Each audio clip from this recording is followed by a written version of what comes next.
como que vocês estão? Tudo bem? Eu estou aqui em casa, né? E tô gravando aqui um vídeo caseiro, para explicar algumas coisinhas para vocês. Hoje é segunda-feira, dia 30 de março. Vocês teriam 2 aulas de matemática, como consta no nosso calendário. Então, eu estou aqui hoje para passar algumas instruções do que é para vocês fazerem, tá bom? Tudo que eu falar aqui nesse vídeo, vocês têm anotado no anexo aí no Classroom, ok? Bem, vocês sabem que nós paramos lá no capítulo 7, o capítulo sobre probabilidade. Só que nesse capítulo tem muitos jogos para ser jogados em duplas, em trios, para depois a gente responder as questões propostas na apostila. Então eu resolvi deixar esse capítulo para quando nós voltarmos e aí a gente faz todos os jogos e responde todas as questões, ok? Então nós vamos pular o capítulo 7 e vamos para o capítulo 8. O capítulo 8 é lá na página 394 da apostila. É o capítulo que tem como título a fração como medida, tá bom? Então, aqui nesse capítulo, nós vamos rever alguns conceitos que nós já vimos no ano passado sobre fração. Tanto aqui que na próxima página tá escrito assim, ó, retomada de números racionais.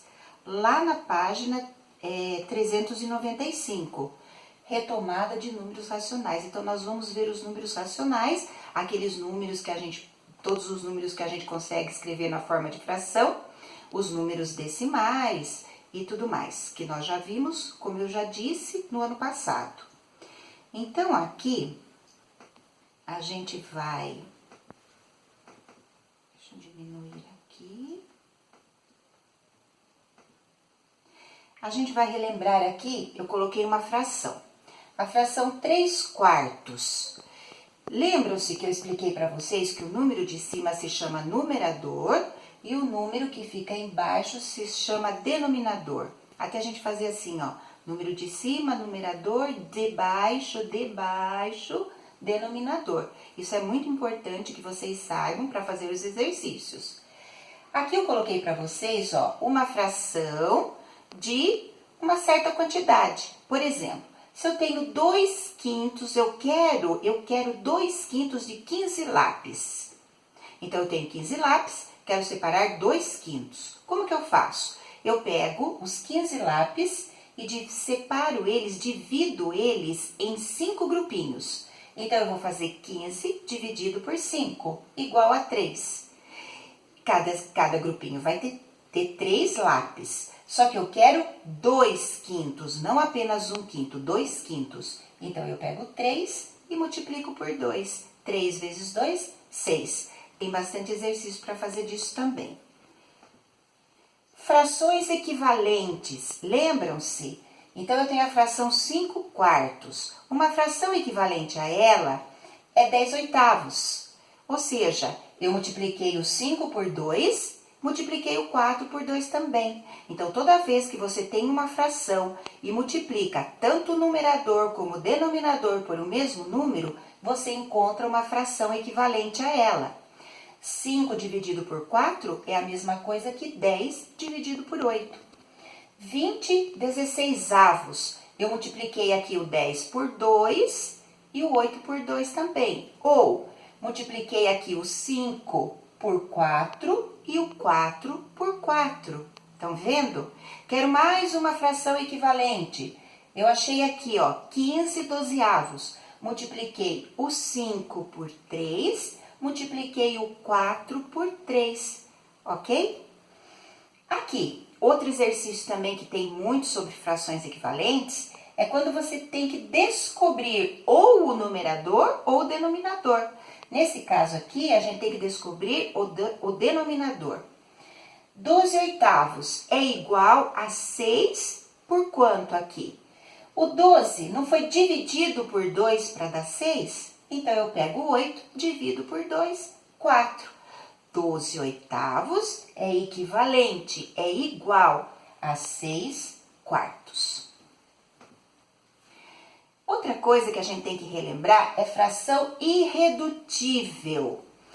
A fração irredutível é uma fração equivalente, só que os números vão ficando menores, mas ela tem que ser equivalente. Como que a gente faz para os números ficarem menores? A gente vai dividindo tanto o numerador como o denominador por o mesmo número. Aqui, 24 sessentavos. Eu dividi o 24 por 2 e o 60 por 2. Deu 12 trintaavos.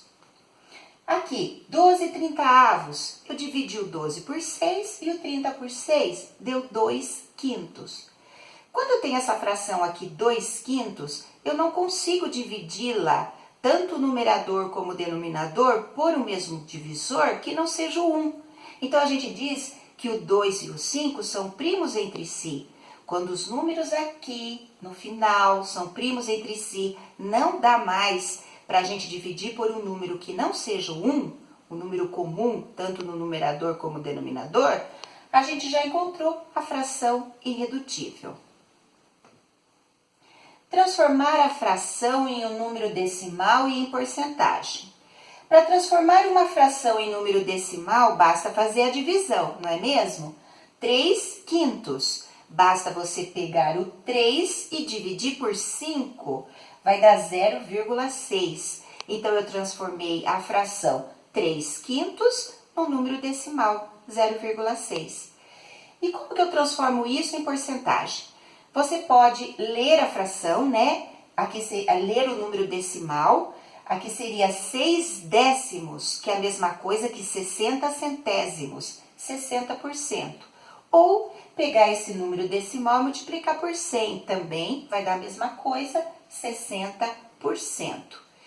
Outro jeito ainda de transformar uma fração em uma porcentagem é você achar uma fração equivalente a ela com o denominador 100. Olha aqui, 3 quintos é a mesma coisa que 60 sobre 100. Tá bom? Eu acho que por hoje é só. Fica aí então esses recadinhos. Vocês fiquem bem e até a próxima. Beijos!